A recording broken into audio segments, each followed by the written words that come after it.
Bismillahirrahmanirrahim. Assalamualaikum warahmatullahi wabarakatuh. Terima kasih atas kesempatan yang diberikan kepada saya. Saya atas nama Wade Tangruana, jurusan Agribisnis semester 5. Saya akan memaparkan hasil tugas saya, tugas 3 dari manajemen finansial. Manajemen kas. Manajemen kas dapat diartikan sebagai pengelolaan uang yang dimiliki perusahaan dalam rangka pencapaian tersedianya kas yang optimal dan perolehan bunga maksimal dari uang tunai yang tidak terpakai. Definisi lain dari manajemen kas adalah sistem pada pengaturan keuangan perusahaan yang khusus dalam arus kas. Sistem ini mencoba untuk mempertahankan likuiditas dari aset perusahaan. Tujuan manajemen kas. Manajemen kas memiliki tujuan khusus dalam pengelolaan kas. Tujuan manajemen kas yaitu 1. Likuiditas. Manajemen perusahaan perlu memperhatikan likuiditas dari kas yang dimiliki supaya siap digunakan pada kondisi tertentu. 2. Earning. Setiap dana yang dialokasikan oleh perusahaan harus memiliki tujuan untuk memperoleh hasil yang lebih tinggi. Hasil harus lebih tinggi dari kas yang dialokasikan, sehingga alokasi pembiayaan pada manajemen kas harus dilaksanakan menggunakan prinsip ekonomi. Faktor-faktor bertambahnya kas dan berkurangnya kas. Adapun faktor yang berpengaruh terhadap bertambahnya kas perusahaan adalah investasi yang diperoleh dari pemilik saham, hutang dari luar perusahaan, hasil penjualan aktiva tetap, penjualan kas, piutang, penjusutan. Berikut faktor-faktor yang menjadi penyebab berkurangnya kas adalah pembiayaan dividen, buyback saham, pemenuhan kewajiban, pembelian aktiva tetap, kegiatan operasional, pembayaran hutang perdagangan. Pengertian kas dan kas kecil. Kas kecil atau petty cash dalam bahasa Inggris adalah kas atau uang tunai dalam jumlah yang relatif kecil atau sedikit yang digunakan untuk mendukung transaksi operasional perusahaan. Fungsi kas kecil: 1. Untuk membayar pengeluaran perusahaan yang nilai nominalnya kecil. 2. Sebagai dana cadangan untuk membayar pengeluaran yang bersifat mendadak. 3. Sebagai dana langsung untuk jenis-jenis pembayaran yang tidak praktis jika memakai cek.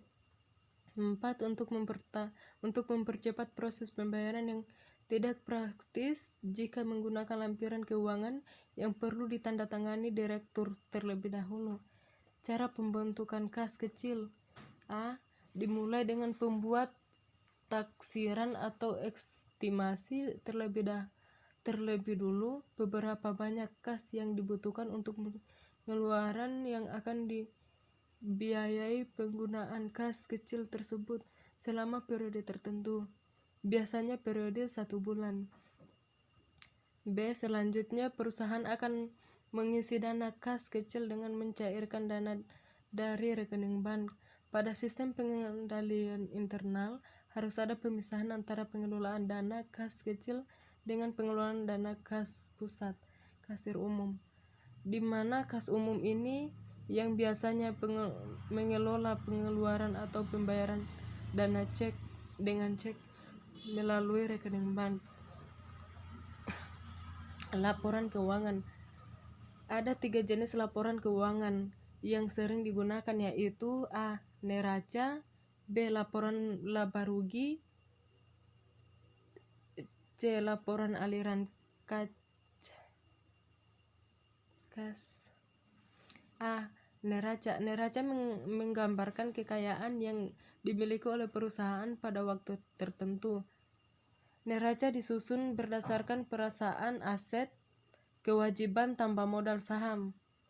Sisi kiri meringkaskan kekayaan yang dimiliki perusahaan, sementara sisi kanan meringkaskan sumber dana yang dipakai untuk membeli aset tersebut.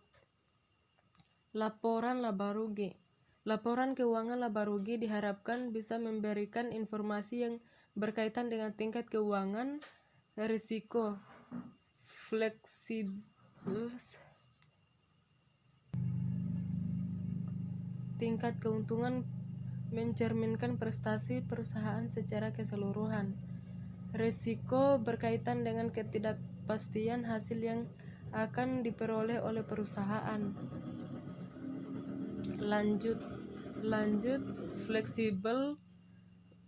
fleksibilitas berkaitan dengan kemampuan perusahaan untuk menyesuaikan terhadap kesempatan atau kebutuhan tidak seperti yang diharapkan.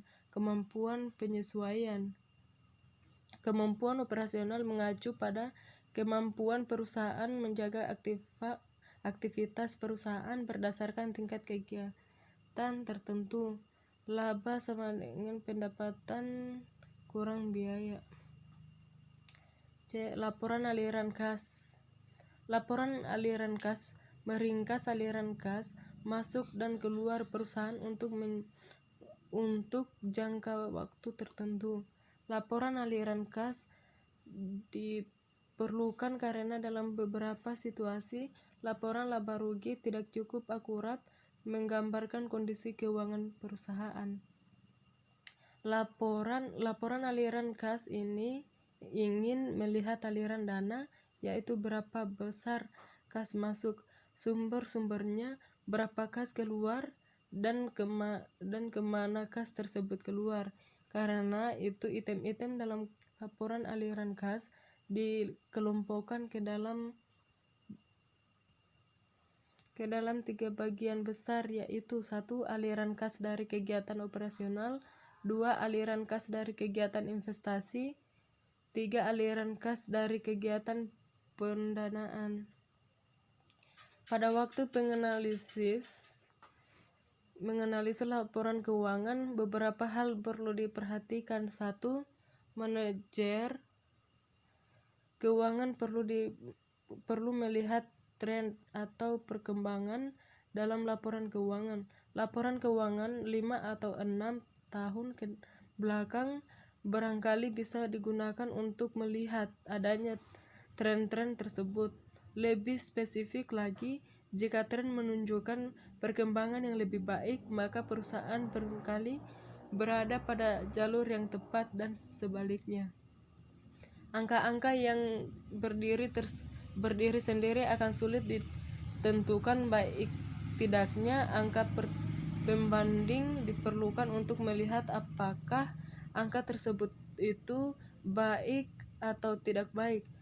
Salah satu contoh angka pembanding yang sering digunakan adalah rata-rata industri, rata-rata yang diperoleh dari perusahaan-perusahaan lain yang bergerak di sektor usaha yang sama. 3. Dalam analisis perusahaan, membaca dan menganalisis laporan keuangan dengan hati-hati adalah penting. Diskusi atau pertanyaan-pertanyaan yang melengkapi laporan keuangan seperti diskusi strategi perusahaan, diskusi rencana ekspresi atau restrukturisasi merupakan bagian integral yang harus dimasukkan ke dalam analisis. 4. Manajer keuangan memerlukan informasi tambahan yang tidak tersedia di laporan keuangan, sehingga membuat analisis lebih tajam. Contoh analisis perkembangan pangsa pasar. Itulah tugas saya. Sekian, terima kasih. Assalamualaikum warahmatullahi wabarakatuh.